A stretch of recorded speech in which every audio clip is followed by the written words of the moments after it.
Assalamualaikum warahmatullahi wabarakatuh. Perkenalkan, nama saya Al-Hafidz Ibnu Ajar, nomor induk mahasiswa 4312010080. Ingin mempresentasikan hasil PowerPoint yang berjudul Teori Pertumbuhan Ekonomi Indonesia, pendapatan per kapita selama tahun 2020. Latar belakang pembangunan ekonomi bergantung dari pertumbuhan ekonomi atau disebut ekonomi growth, di mana pembangunan ekonomi mendorong dalam ekonomi dan sebaiknya. Ekonomi memperlancar dalam proses pembangunan ekonomi. Dilansir dari Encyclopedia Britannia 2015. Pertumbuhan ekonomi proses di mana kekayaan suatu bangsa meningkat dari waktu ke waktu. Meskipun istilah tersebut sering digunakan dalam diskusi kinerja ekonomi dalam jangka pendek, dalam teori ekonomi umumnya merujuk pada peningkatan kekayaan selama periode tertentu. Dalam pertumbuhan ekonomi menunjukkan peningkatan dari kapasitas produksi maupun jasa dalam kurun waktu tertentu. Secara umum, pertumbuhan ekonomi didefinisikan sebagai peningkatan kemampuan dari suatu perekonomian dalam memproduksi barang-barang dan jasa.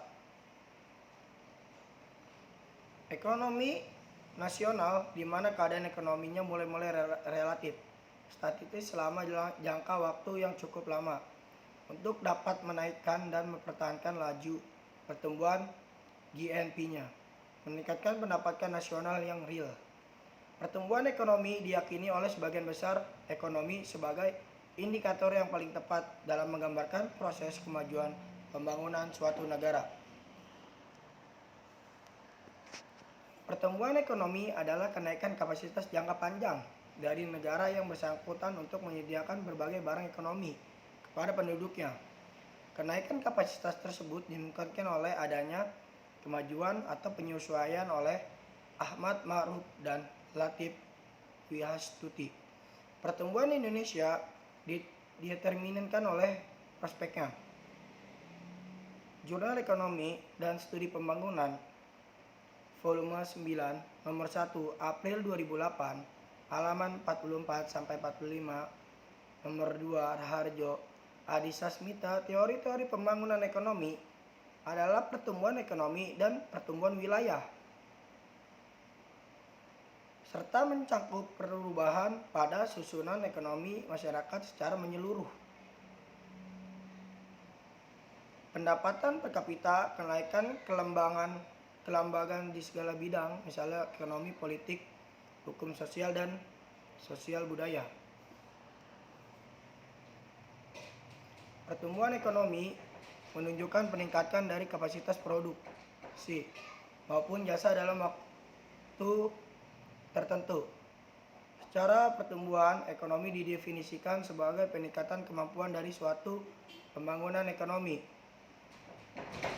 Satu indikator yang sangat penting dalam melakukan analisis tentang pembangunan ekonomi yang terjadi pada suatu negara adalah keduanya mempunyai arti yang sedikit berbeda, meski dua-duanya menerangkan mengenai perkembangan teori pertumbuhan ekonomi. Dalam buku Ekonomi 2009, karya Dewi Kusuma Wardani, ada beberapa teori yang dikemukakan oleh para ahli mengenai hubungan antara berbagai faktor maupun produksi dengan pertumbuhan ekonomi. Dalam mewujudkan pertumbuhan, teori dibagi menjadi beberapa teori. Teori neoklasik adalah menunjukkan bahwa perkembangan teknologi dan peningkatan kemahiran masyarakat merupakan faktor yang terpenting untuk mewujudkan pertumbuhan ekonomi. Dari berbagai faktor teori pertumbuhan yang ada, yakni teori Harold Domar, neoklasik dari Solow, dan teori endogen oleh Romer, bahwasanya terdapat 3 faktor atau komponen utama dalam pertumbuhan ekonomi. 6 ketiganya adalah A. Akumulasi, B. Pertumbuhan penduduk, C. Kemajuan teknologi, dan mempunyai beberapa tujuan penting, yaitu mencapai pertumbuhan growth, equality, dan sustainability. Pendekatan pendapatan PDRB Pendekatan pendapatan PDRB menurut pendekatan pendapatan adalah jumlah balas jasa yang diterima oleh faktor yang ikut serta dalam proses produksi di suatu wilayah. Dalam jangka tertentu, biasanya 1 tahun balas jasa faktor dipotong pajak menjadi 11 bit. Dalam nilai tambah barang dan jasa yang dihitung menggunakan harga pada suatu tahun tertentu yang digunakan dengan demikian perhitungan berdasarkan harga konstan, maka perkembangan real dari kuantum produksi sudah tidak mengandung fluktuasi harga, inflasi atau deflasi dengan penyajian ADHK. Ini pertumbuhan ekonomi real dapat dihitung. Pendapatan per kapita 2020 pertumbuhan dapat diartikan sebagai kenaikan nilai GDP atau Gross Domestic Product dan GNP, Gross National Product, tanpa melihat apakah kenaikan tersebut lebih besar atau lebih kecil dari kenaikan jumlah penduduk atau perubahan pola dari struktur ekonomi yang terjadi atau tidak. Pertumbuhan ekonomi tersebut merupakan salah satu masalah klasik yang banyak dialami oleh suatu negara maupun negara maju, negara berkembang, tidak terkecuali Indonesia. Keberhasilan pembangunan ekonomi dengan pertumbuhan ekonomi yang tinggi diharapkan kesejahteraan masyarakat juga akan meningkat. Kesejahteraan masyarakat meningkatkan, maka masyarakat dapat hidup makmur. Dengan adanya para penanam modal atau investor akan mengurangi tingkat pengangguran di Indonesia. Dengan rendahnya tingkat pengangguran, maka kesejahteraan masyarakat juga akan meningkat, sehingga pertumbuhan juga akan meningkat. Kenaikan output per kapita dalam jangka panjang, artinya dalam jangka panjang adalah kesejahteraan masyarakat tercermin pada peningkatan output per kapita yang memberikan banyak alternatif dalam mengkonsumsi barang dan jasa, serta diikuti oleh daya beli masyarakat yang semakin meningkat secara signifikan dan terus-menerus akan menyebabkan terjadinya inflasi. Inflasi yang tinggi dapat disebabkan oleh tingginya permintaan suatu barang. Jika permintaan terhadap barang naik, maka penambahan jumlah tenaga kerja ini akan mengurangi tingkat pengangguran.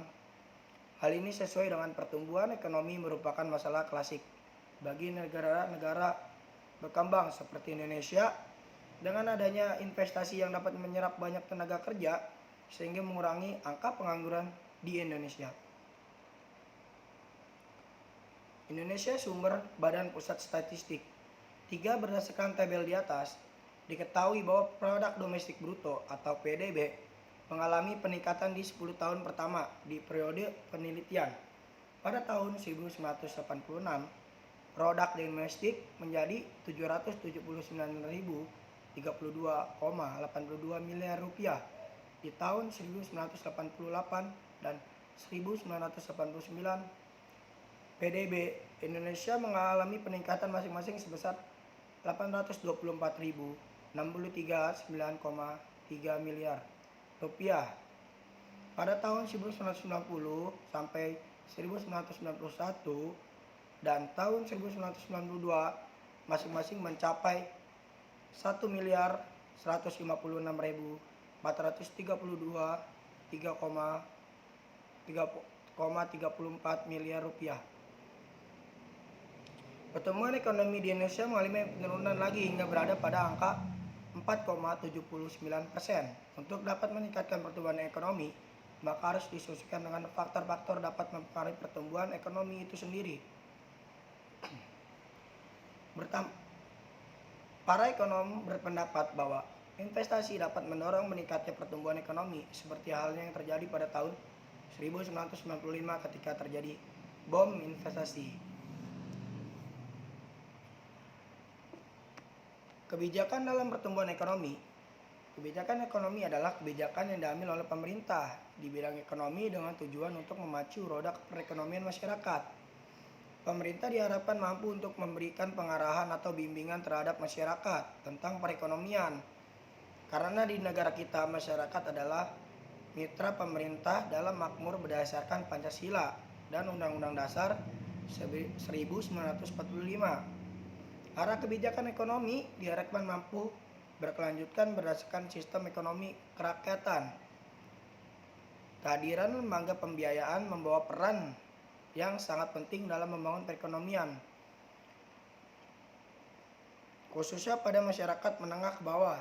Lembaga pembiayaan merupakan penyediaan dana atau barang atau modal kepada konsumen untuk melakukan pembelian barang yang pembayarnya dilakukan secara diangsur atau dibayar secara berkala oleh konsumen. Efek pada berbagai kelompok ekonomi. Jika terjadi inflasi rendah dalam perekonomian, pencari kerja dapat memperoleh keuntungan dari ini karena peningkatan permintaan akan menyebabkan peningkatan lapangan kerja. Namun inflasi yang tidak sehat dapat menjadi bencana bagi perekonomian karena orang-orang menarik uangnya dari lembaga keuangan, daya beli mereka berkurang. Belanja pemerintah selama inflasi, pemerintah seperti individu harus membayar lebih untuk gaji dan persediaan. Untuk meningkatkan pendapatan, pemerintah dapat meningkatkan pajak, tetapi orang-orang mungkin memiliki kemampuan untuk membayarnya, dan beberapa kelompok akan lebih terpengaruh daripada yang lain. Tabungan dan investasi. Jika inflasi sedang meningkat, ini bukan saat yang tepat bagi penabung, karena penurunan nilai untuk mengurangi nilai tabungan. Banyak orang memindahkan investasinya ke saham dan properti selama inflasi. Ini adalah waktu yang menguntungkan untuk bagi peminjam karena nilai uang yang mereka pinjam berkurang. Faktor-faktor sebagai berikut. Karena sulitnya bagi sebagian masyarakat mempunyai akses untuk mendapat kredit bank yang selalu diikat dengan agunan sistem pembayaran formal melalui koperasi tidak berkembang seperti yang diharapkan. Munculnya lembaga pembayaran sangatlah membantu masyarakat. Perlu kita ketahui bahwa tidak semua masyarakat punya dana yang cukup untuk memenuhi kebutuhan hidupnya, khususnya untuk masyarakat menengah ke bawah yang merupakan mayoritas penduduk di negara kita. Pembayaran konsumen adalah pembiayaan dalam bentuk pemberian bantuan dana untuk pembelian produk-produk tertentu yang untuk pembelian suatu barang dan nasabah hanya akan menerima barang tersebut. Indikator penting pertumbuhan ekonomi adalah suatu negara dapat meningkatkan distribusi pendapatan yang baik semakin merata. Pertumbuhan ekonomi juga penting untuk mempersiapkan perekonomian menjalani tahap kemajuan selanjutnya. Kesempatan kerja dan produktivitas serta distribusi pendapatan. Pertumbuhan ekonomi dan peningkatan kesejahteraan masyarakat dikatakan semakin sejahtera jika output per kapita meningkat. Pentingnya pertumbuhan ekonomi mendorong munculnya teori-teori pertumbuhan ekonomi. Kemunculan dari teori-teori pertumbuhan ekonomi dengan demikian perekonomian menjadi lebih baik. Adapun teori tersebut adalah satu klasik. Pada teori klasik ini lebih menekan pada masyarakat atau rakyat lebih bisa kreatif dalam mengembangkan perekonomiannya karena mereka lebih efisien dan tidak serumit apa yang dikembangkan oleh pemerintah. Teori klasik tidak mengikuti serta campur tangan pemerintah. Sekian dari saya, Alafid Ibnu Hajar, dengan nomor induk mahasiswa 43120010010080. Sekian dan terima kasih. Jika ada tutur kata yang tidak berkenan atau kesalahan kata, mohon maaf. Billahi taufiq wal hidayah. Assalamualaikum warahmatullahi wabarakatuh.